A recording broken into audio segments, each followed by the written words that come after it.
You know the vibes. Welcome to another episode of the Hoop Genius podcast brought to you by NBA 2K24. That's right, we're back. Took a little break. We'll talk about that in a sec because Mo Moonsey is always joined by the legendary Mr. BJ Armstrong. BJ, how you doing? Real name, no gimmicks, no Mm, gimmicks. We took a little time. Good to see you, Mo. good We to see back you in too. action a lot. I was in Vegas Uh-huh. at the NBA Summer League, NBA Con, Wimbenyama, my Detroit Pistons. Oh, they looking Hey, good. a little this, a little that. We got some Dame Lillard news, James Harden news. We got to give a little News off or court. rumors? News or Well, speculation? We got to get into it. hey, guys not retired. We got a lot to talk about, bro. We got a That lot was to never talk about. happening. All right. So first of all, we took a little break. I took a little break. I went away for a little bit. My first time ever in about 10 plus years actually taking a break. Oh, good for you. No phone, no laptop. I was out in Africa and Oh, wow. the internet wasn't so good, which was a blessing in disguise because it meant I got to fully disconnect. Also, I one thing, right? Have you ever been in public and you just see like the most random thing? I'm having lunch at a restaurant. I'm in Africa. Where'd you go, by the There's way? Where'd there's you a go? guy. One second. Let me say this right. There's a guy on the table next to me wearing an NBA jersey, and I can bet you $1 million you could never ever. If I gave you 1,000 guesses, you would never guess the player that was on the jersey. There was a man. Tyson Chandler. No, there was a man. We can be here all day. Yeah, I'll give you. You can have more guesses if you want, but we'll be here all day. There was a man wearing a Phoenix Suns Mirza Teletovic jersey. Oh, wow. And I just looked at him like, did they even make those? How have you got one? It was the most random because you see like Michael Jordan jerseys, you see Jason Tatum Mm-hmm. and these. I'm like, what the hell is this guy doing with a Mirza Teletovic jersey? It was wild. So still thinking about NBA despite taking a break. I was out in Egypt, in a little bit of Oh, Sahara Desert, a little bit of the Red Sea, just on the coast there, just going around doing my oh. thing. It was nice to disconnect. But you were in Vegas. Let's talk about that because I've been off the radar, which means I've seen no summer league. I've seen a few tweets. I got a few texts. I got a few texts about Wembanyama's first game and it didn't go well, and then the second game he bounced back. But BJ, you got to catch me up because I know some of the listeners haven't been able to tap in with summer league as well. It's not really on TV and all of that over here. So tell us about summer league. Let's start with Wemby. That first game, because I know how excited you were to see Wemby. What were you seeing in that first game of his? Well, first, Mo, before we get to Wimbenyama, Mo, you saw the original pyramids, and I saw the remix of the pyramids in Vegas. The Luxor Hotel. I'm familiar with it. Yeah, yes, yes. So I'm like, we both saw a pyramid, and you saw the real one, and I saw the remix. Okay. Let me tell you about this kid, Wimbenyama. There's really no questions that I have about him as far as who he's going to be and what he should be as a player, provided he can stay healthy. Yeah. That's the key, is his health. And if there's one thing, Mo, that's apparent in watching this young man at this stage of his career is the lack of physical strength that he has to be able to endure and play for 82 games. No, I think that's going to be a huge obstacle for him. Now, you don't have to be big and bulky and all of those things, but it's just preparing himself mentally and then physically to be able to play, play this game, this 82 game schedule that's absolutely necessary. Mm-hmm. Mo, we have this thing now in the NBA, and there's a lot of debate. And I want to touch on this. And this is something that now I'm not taking a side whether guys should load manage or guys, should play. I'm not the older guy that's saying these guys are soft. And I'm also I'm not the guy to saying they should load manage. However, I will say this. Mo, now I want to take the position of the game itself. Yeah. How are we going to get better and maximize who we are if we don't do the work that's necessary? Mm-hmm. This young man, Wembanyama, has an opportunity, Mo, potentially. He has an opportunity to be one of the more unique players. I don't use the greatest, but he has an opportunity to be one of the more unique players to ever play in the game. Why do I say that? Because he provides things that will affect the bottom line of the game, right? He can defend and should be a phenomenal defender. He should be one of the more elite defenders probably to ever play in the game. You can see that right now. He can not only defends at the rim and rim protect, he can defend on the perimeter and block 3-point shots. And he did that. 5 blocks in that first game, which everyone said was a bad game. He had 5 blocks anyway. He does things that you're saying, wow. You're just saying, wow. And he's not even trying. Mo, these are things he's not even like scouting report. Experience. There's no scouting report for Summer League. They're just playing. Yeah, he just rolls out of bed and he does. He blocks threes. He blocks whatever. He will affect the game on the defensive end. He should be as great of a defender as there's ever been in the league, just because he will be able to disrupt an entire offense all by himself on the perimeter and in the paint. Now, that's kind of unheard of. You do one or the other. You may see a Rudy Gobert who can rim protect, but he lacks the ability to go out on the perimeter. You may see a guy on the perimeter, but he can't, block shots. Okay. Yeah. Well, this guy can do them both. Now, more offensively, you're seeing a young man who can score and do the things not only on the catch, but Mo, he can do things off the dribble at 7'5". Yeah. Okay. Mo, he's not restricted to being a half-court player. He can play the entire full court. You want to play fast, he rebounds it, he can push it out himself. And Mo, he has a really, really amazing feel for the game. He knows how to play with other people. He knows how to play two-man game, off the ball, on the ball. And even though, Mo, he doesn't have the physical strength right now to hold the post, you can tell, Mo, he knows how to play on the post. It's just a matter of time. Yeah. And also, how many 19-year-olds have that kind of strength? Like, that's unheard of for a 19-year-old to be that strong anyway. Yeah. But when I mean strength, just your ability to hold your space on the floor. Okay. Now, he has to be I'm not saying strength like Shaquille O'Neal's strength or Wilt Chamberlain's strength or something like that. He has to have the ability to, at the very least, hold his position on the floor. Yeah. Okay. Now, the thing I really observed about him is he can get into a basketball position at 7'5". Yeah. He doesn't play erect. He can get there. It's just a matter of him. He's a lot of guys that are that tall, they aren't athletic in a traditional sense. Yeah, he just can't get in very what's called a triple threat. Whereas he plays as if he's got the body of someone who's 6'5", but he's 7'5". He can get into a basketball position. Okay, so here's what I would say about his first 2 games. The first game was to be expected. Mo, there was 20,000 people. It was 115 degrees. All right, I don't know you guys do what Celsius. Yeah. It was hot. It was so hot, Mo, that it was like ridiculous. Like you're in a full out sweat. Yeah, that's 46 degrees Celsius for our fans in the UK.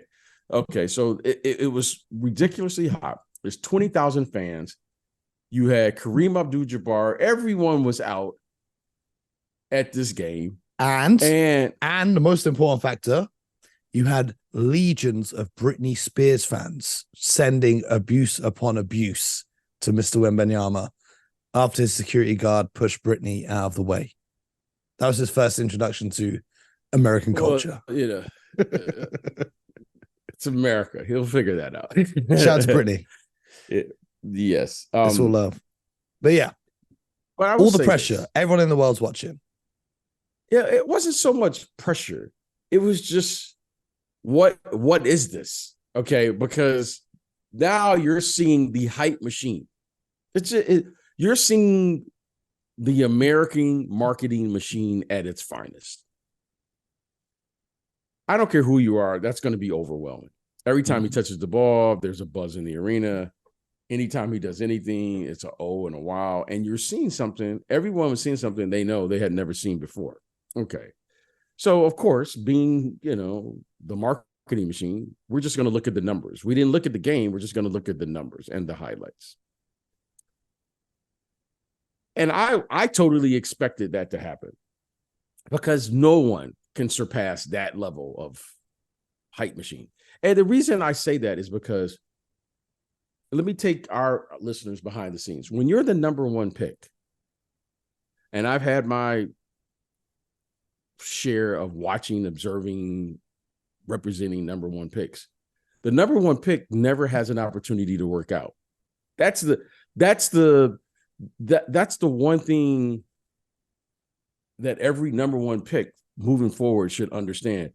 You don't have a chance to work out because you're doing the media, you're traveling to the draft, you don't want to work out, you don't want to even give yourself a chance to get hurt, right? If you're the number one or number two pick, you just have to be healthy. Yeah. You just have to show up on draft night. Yeah. So for him, he's doing all of this media stuff. He's flying from Paris to New York to San Antonio to wherever he's got to go. By the way, he's got to make a move all the way from Paris to San Antonio. He's got he's got like 3-4 weeks to do this, get himself situated, visas, all these things he's got to do. And by the way, we got a little game we're going to play in Vegas with 20,000 people watching you play. And you haven't had any time to practice or play, or he probably didn't even know his teammates' names other than, number 27 or whatever. Yeah. Whatever. Okay. But he plays and he does that. Now, the thing that he showed me in game 2 is that great players, Mo, they have a rule that they abide by. They never have back-to-back bad games. That's a fact. A great player never Truly has a back-to-back bad game. Okay? All right? You never see it. Okay. One game, they may play bad or whatever. You can guarantee that they're going to have a great game in game 2. And Mo, I just wanted to see his response. Like, this is without any practice, any coaching, anything. This is just him literally getting off a plane, playing, Oh, the young man was simply sensational. Mm-hmm. He was sensational in game 2. Like, and the thing about him, Mo, is he's not, you watch him and you're going, is he trying or not? Because he plays with no effort. Like, I know he's working hard. It's not that he's not making an effort. He makes it look effortless. Yeah, yes, he makes it. Yes, he makes it. Playing with no effort means he's not going after on defense. Yeah, he makes it look like your eyes are deceiving you because, Mo, he's not like. I know he's playing hard. I know he's giving maximum effort, but he makes it look so easy, Mo. And that's the sign of a truly great, like Jordan. You see him just floating through the air. Yeah, effortlessly. He has 20-something points. Double-digit rebounds. He's got 4 or 5 blocks. And you're just looking at him going, how good could this kid really be? I mean, Mo, he could do a quadruple double in a game, and it looks like he's probably not even given a second effort. Mm-hmm. That's how good he can easily get double-digit points, double-digit rebounds, double-digit assists, and double-digit in blocks. Yep. He could easily do that in a game.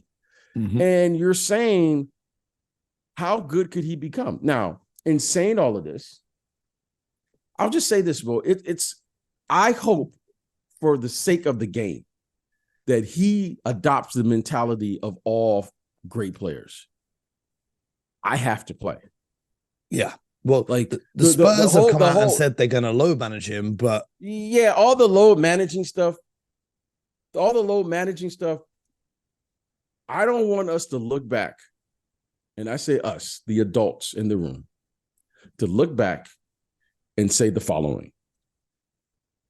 We didn't do right by this kid. Mm-hmm. Because load managing, we have to teach these young people how to play 82 games. And Mo, here's how you do it. Here's how you do it. Okay. I get it. I and every other player who's ever played 82. What makes the NBA game different than any other game in the world is the mental toughness that's necessary to play those games and learn how to play in back-to-back games and learning how to play when you're tired, learning how to play when you don't feel as great, learning how to play and compete even when you're not at your best, maybe physically. However, what makes the game great is, Mo, when you play 3 games in 5 nights or 4 games in 5 nights, and somehow, some way you grind that game out, Mo, that's when you become a pro. Yeah. And I hope that we allow this young man to play, because there's no other way to be the very best version of yourself unless you play. Working out is not going to do it, Mo. Load managing is not going to do it. This is a thought I've been having with load management. Yeah, go ahead. Yeah. And I will say this. If this young man is only capable of playing 20 to 24 minutes a night, but that he can play 82 games, Mo, that's better than letting him play 30 minutes one night and not playing the next night. Yep.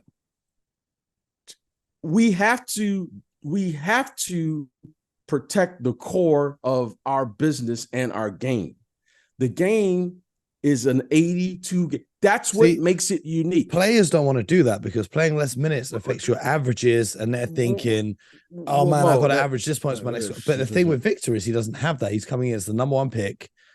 You know his next contract is already going to be the max extension, even if he doesn't play a game until then. But this is what I was thinking with the load management, right? It's, for example, guys like Kawhi Leonard who load manage throughout the year and then they come back in the playoffs. And then he always seems to get injured again in the playoffs. Is because, now I'm not a doctor, but you could speak to this. Your body, as you said, working out is not the same. So your body's not used to the intensity of an NBA game. So by not playing, when you eventually do return to the court, it's a shock to the system. Whereas if you do play through a few injuries, your body can adapt to that and learn how to play through it rather than sitting on the sidelines. And then when you get thrown back in, it's a big shock to all your tendons, all your ligaments, all your nerves. So that's my thing on load management is I agree completely. Just play less minutes throughout the entire year. If that's all you can, Mo, there's one thing that I really, they say, what's the difference? The difference between the game now and the game back then is, Mo, back then, probably because we didn't know any better, we didn't shortchange the conditioning process.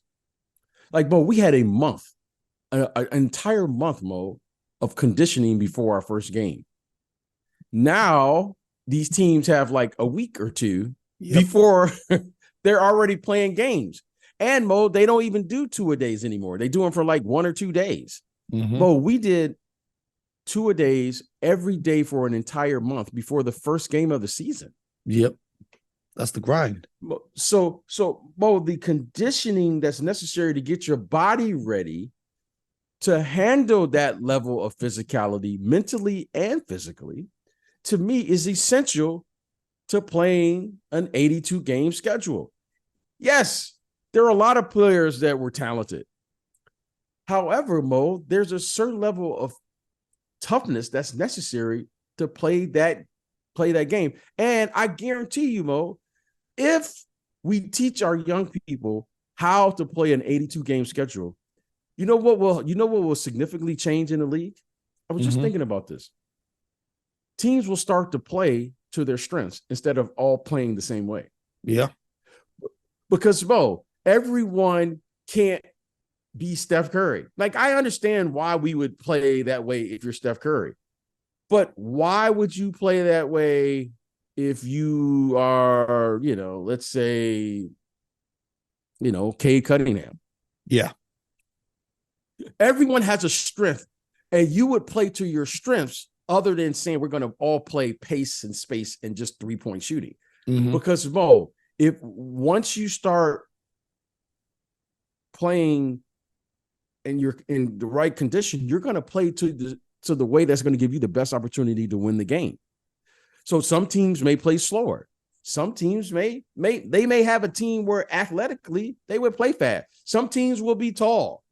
Some teams will use quickness.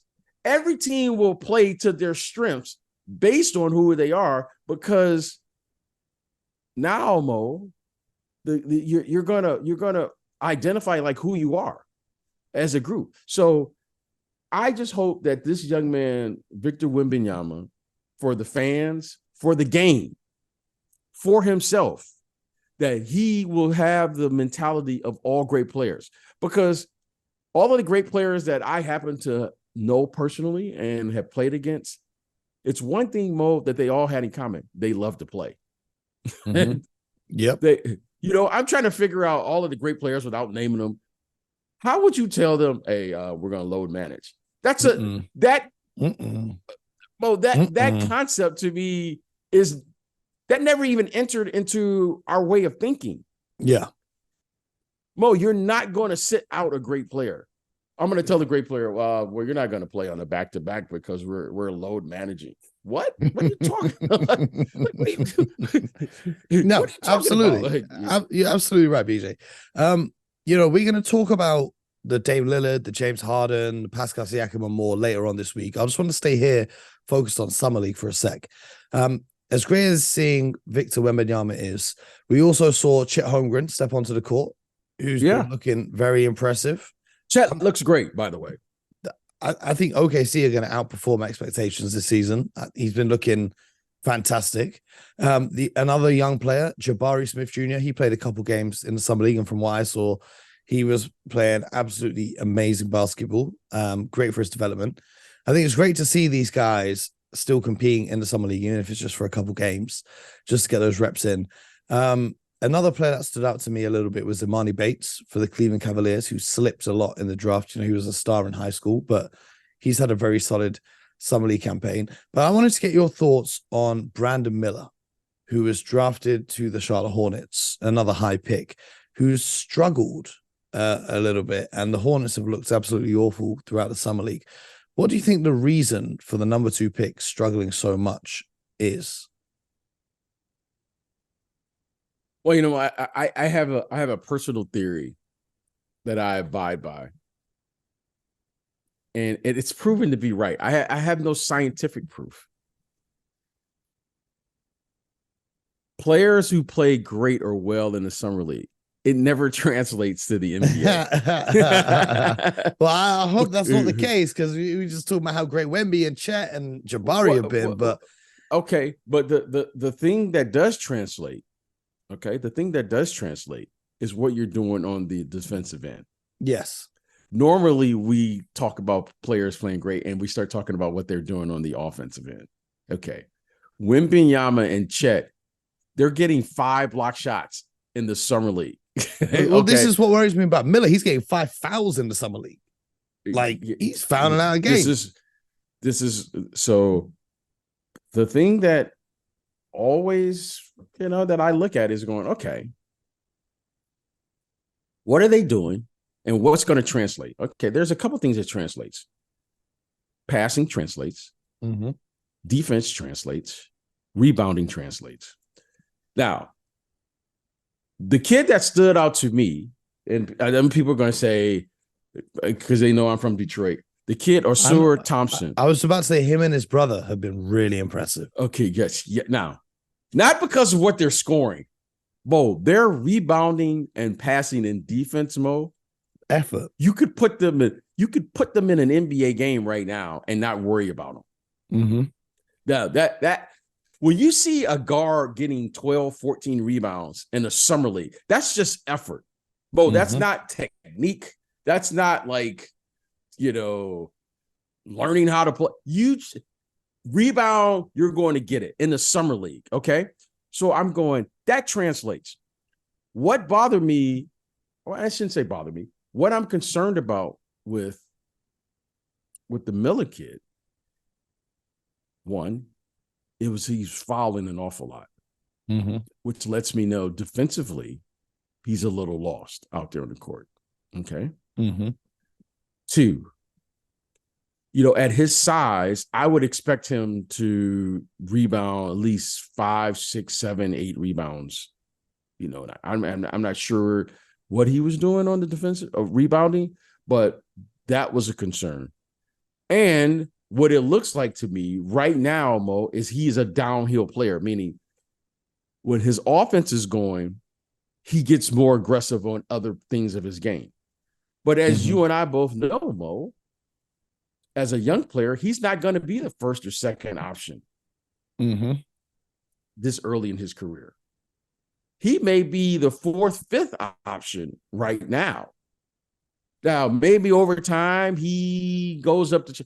So I'm a little concerned right now with his transition early.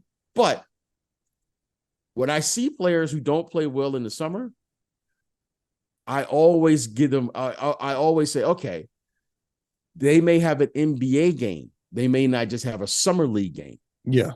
Because like Steph Curry was awful in the summer league. Like, but yes, summer league is a different game than the NBA game.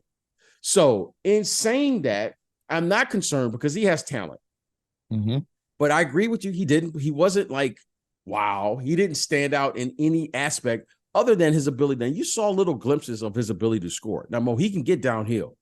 He's a very skilled player. He's a very skilled offensive player. However, his ability to affect other parts of the game, Mo, I didn't see him do that, which was defensively, passing, or rebounding. I was looking for that. That's what the Hornets I didn't need see that the most. Yeah. Well, they're going to... Because their team don't do, like, LaMelo's not doing all the little thing. He'll get good assists, that flashing on the highlight reel, and he'll score a bunch of points. But I want to say that, yeah, but for sure, listen, the kid is a talent. He is he really is a 6'7" player, 6'7" wing player who's going to be a very good player up here, right? He's the ideal fit of what everyone's looking for.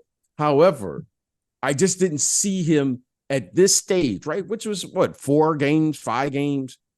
I wanted to see him affect the game in other ways other than scoring. And that, to me, is a concern. However, do I think it's correctable? Absolutely. Do I think he has the ability to do it? Absolutely. Do I think he's going to do it? I think he's going to be a really, really good player up here. However, sometimes it takes, a little time. And I'm not willing to say, oh, well, he didn't do this, he did that in the summer league, because, I've had clients who didn't play well over the summer, and it's the greatest teaching tool. Yeah. It's the greatest teaching tool. And then I've also had players who played very well in the summer, and then they realize that doesn't translate because, the top guys aren't here. You're not doing it against Steph Curry, Damian Lillard, Joel Embiid. You're doing it against guys trying to get contracts.